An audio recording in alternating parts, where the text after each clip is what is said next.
How's it going, my friend?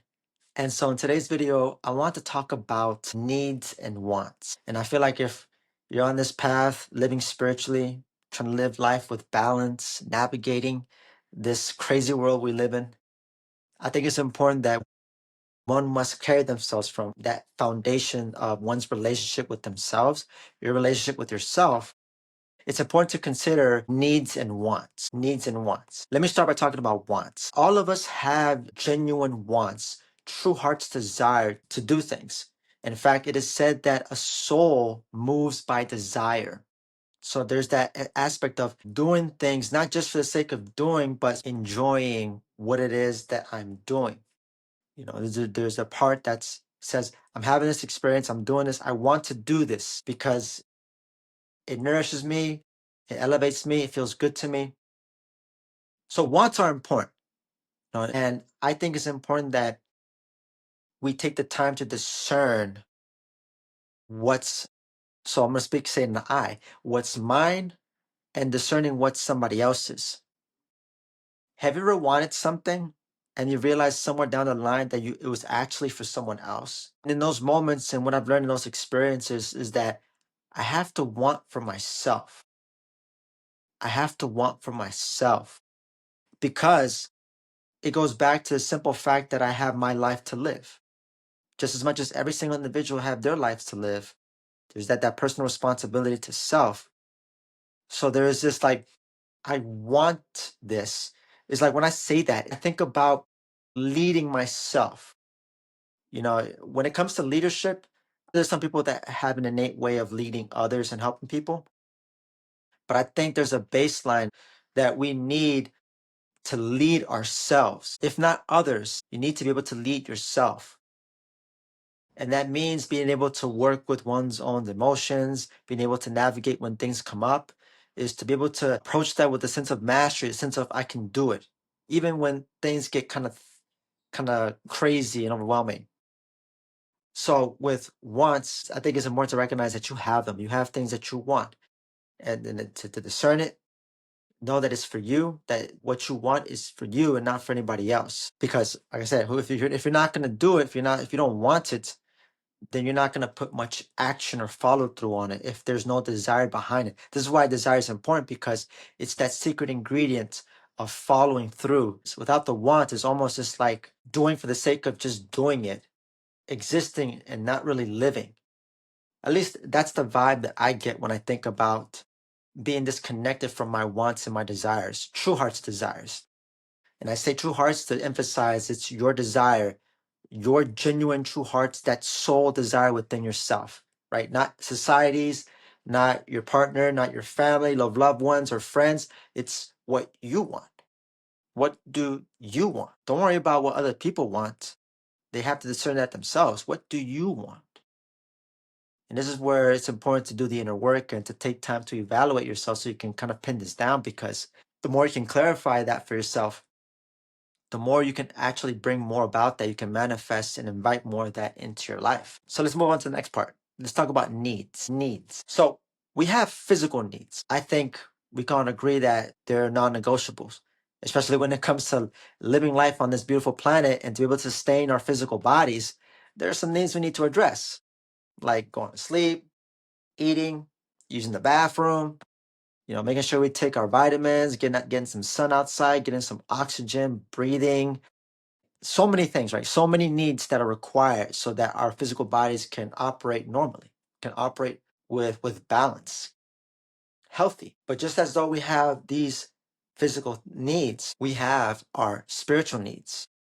Now, how I know we have spiritual needs is because you ever felt like unfulfilled? You ever felt like just downright crappy, not good, and you don't feel like your best? If you ever experienced that, like I know I have, well, then it's a good telltale sign that you're leaving your needs out. You're not meeting your own needs. And so I just wanted to start off with that. So to help you consider that fulfilling one's own needs is the key to feeling more fulfilled, is the key to feeling more joy or happiness that everybody's talking about.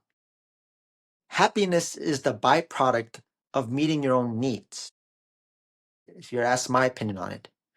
And so I think it's important to really consider that. Like, I have to be aware, to acknowledge, like, I have spiritual needs. You are unique. You are a unique soul, a unique spirit. And we all came to this planet to go through to this school, rather, with the need to grow and expand.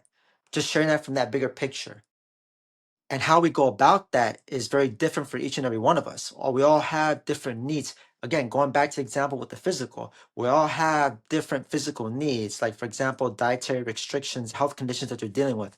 Again, just bringing that into the spiritual realm.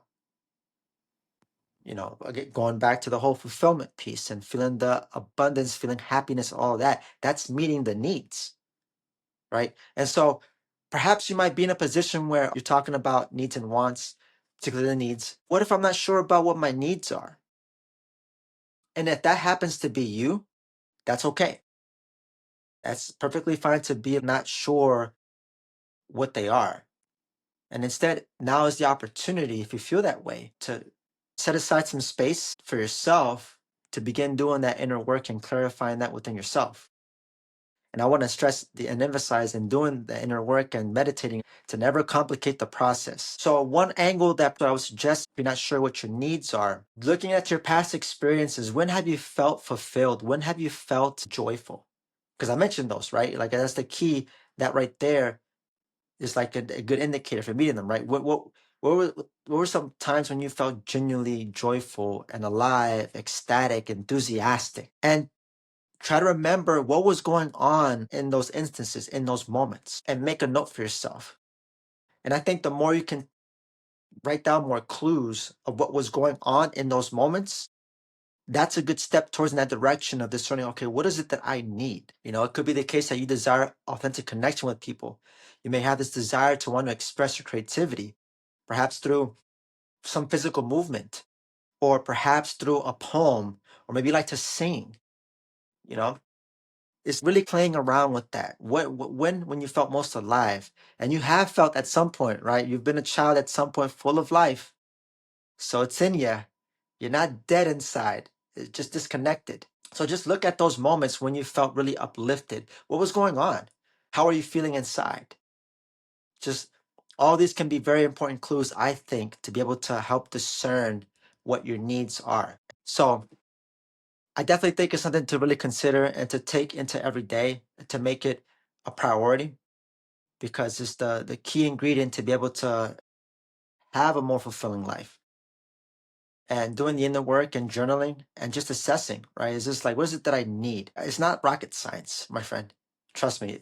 If you find yourself in that situation, I recommend doing something physical to get yourself out of your head and just come back to it when you're more centered, because it really is simple, you know, and only you know for yourself. No one can tell you what your needs are. It's for you to sense and discern. My needs are different than your needs. Your needs are different than my needs. We don't share the same needs because we're both unique. And ain't that an awesome thing, you know? To be so unique, it's like, oh wow, I don't have to do certain things or like what other people do. It's like what works for them is great. What works for you is great.